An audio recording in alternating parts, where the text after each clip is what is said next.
Riv on the red side. Thank you very much, gents. Great first cast on the day. I am joined by Nian of Teammate, getting their first win here on the summer split. I got to ask you, man, how does it feel to be back? Feels good, man. Feels good. What's it like being on the stage? It seems like there were some nerves right in the beginning of the first few weeks, but then you start to kind of shake those off. A few mistakes in this game, but still the victory. What has kind of been the process of ironing all that out? Yeah, last week I was just really out of my element. I just played like way worse than I normally do, so I'm happy that I could play a lot better today and hoping to keep that trend going for the next few weeks. And what's kind of been your transition now back into the professional scene? Like, what have you kind of level up once again, or has it kind of been hard getting back into it? It's been kind of hard. I think all the AD carries in NA are like super good right now. Like Core JJ, for example, really, really good player. He usually owns me in scrims, so it's really good practice to play against all these really great AD carries. So glad to be here, glad to play. Right on. Final question for you so you can get out of here. What are you doing finally to level yourself up to help Teammate continue with these victories? I'm just trying to do my best, like make good shot calls and just try to have a really good game, not feed in the early game like I did last week. So just trying to make it to the mid to late game, team fight really well, and just hope for the best. A lot of weight on your shoulders, man. Best of luck in the rest of the season. Congrats on the win. We're going to throw it over to the analyst desk to break down Teammate's victory.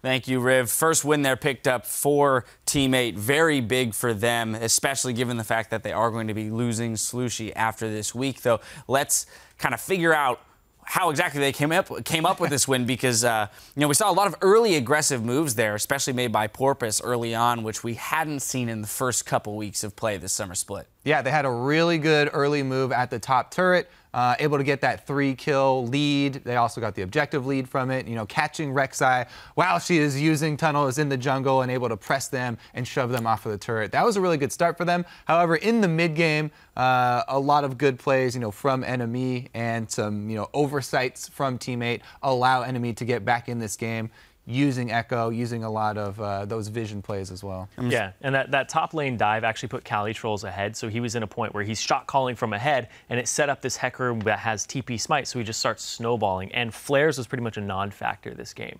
You never saw a team fight where he jumped in with a Mega Gnar ready to go, so he wasn't on the same page as his team, and they weren't ready for a lot of those engages. So he was like, just faded away. Yeah, Jat mentioned the kill participation of that Hecarim. Really great kill participation across the board, though, for Teammate. I want to hit back on the point that you brought up, Kobe, which was a couple of those mid-game falters. We're going to bring up the replay 8.5 minutes into the game. Watch a little bit of Echo play here in NA. Inox, the first person to pull it out. Take it away. Right. So at this point, Enemy are working with a fairly big deficit because of that top turret action that went down. However, this is one of the reasons why I really like seeing the new champions picked up immediately. Not only does it take a long time to learn how to use the champion, but also how to play against the champion. Let's roll the clip here and we'll see that Teammate, they don't respect the W. Echo really amplifies this new champion effect because of the timing delays on his abilities. He gets the double stun there and doesn't even stick on those targets. He runs immediately towards the back line, looking for extra kills, allowing his team to clean up those ones, having the faith in them. The flash here. Yeah, beautiful flash there to be able to get that Q as well. So I really like to reward players, like Inox, that want to pick up the new champion as soon as it's available, and they get to use those slight edges because the enemies, they're not used to looking for the animation of the W kick. It's got a really long activation time, so you can work around it. As people get more and more used to it, we'll see them play around it better. Yeah, and as the parallel convergence was coming down, his time winder, the Q, had already hit Nian twice. So when he jumped in, he got the movement speed bonus and then was like, all right, you guys handle Nian, I'm going to rush I'm running for the hills. Exactly. We're making a comeback, and it's starting right now. And we've also talked a lot about what lanes he would show up in, top, mid, jungle. Shows up in the mid lane here in the first game, but I do also want to look at build paths because pro players are throwing out a lot of different options. You hear a lot of discussion on Twitter. Everyone thinks there's a better build. We saw that Morellonomicon Lucidity Boots cooldown build for Echo this time around.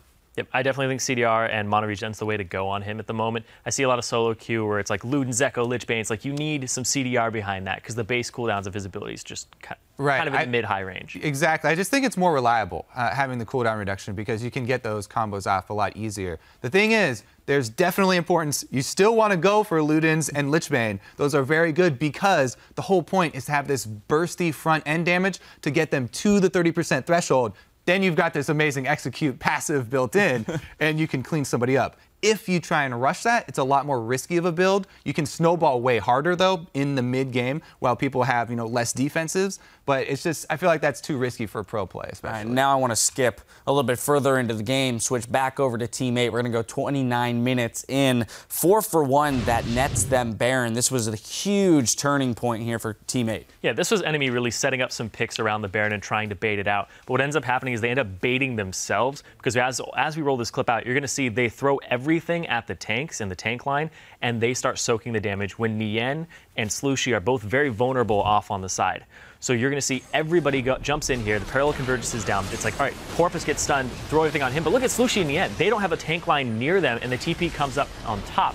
So you see Flares, this is the time that he jumps into the fight. And he's like, oh, I nard the wall. He doesn't hit anybody in this fight. He goes after Nien to try and zone him. But on the left side, Inox is blowing everything on Porpoise and Cali Trolls. So it ends up being a 4-for-1 after the chase down, because the damage dealers, where we have an Azir and a Jinx, and they are untouched. That is how those champions want to play League of Legends, is just completely from the back line. Yeah, the team comp there from Team 8 was just beautiful. They had so many threats from all three of their solo lanes, and a Smite TP Hecarim is even more snowbally than the regular Ignite TP Hecarim. So when he had a good start, Cali Trolls is going to be a huge, huge factor. All right, well, great win there for Team 8 to kick off their week 3. Of course, today's games are already delivering with Echo Play. Coming up next, we've got a battle for first place between Team Solo Mid and Team Dignitas. We'll be right back after this.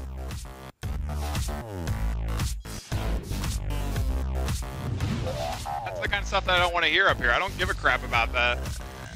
Give a crap about this game that we're playing right now. And we're going to win. Right, meow. He's got to get right back out of this one. And in comes Hecarim. The cavalry has arrived. He's knocked down. Flares. The chase still coming. Slushy wants a lot to do. We win this. We win this. We win this. We win this. And he doesn't No.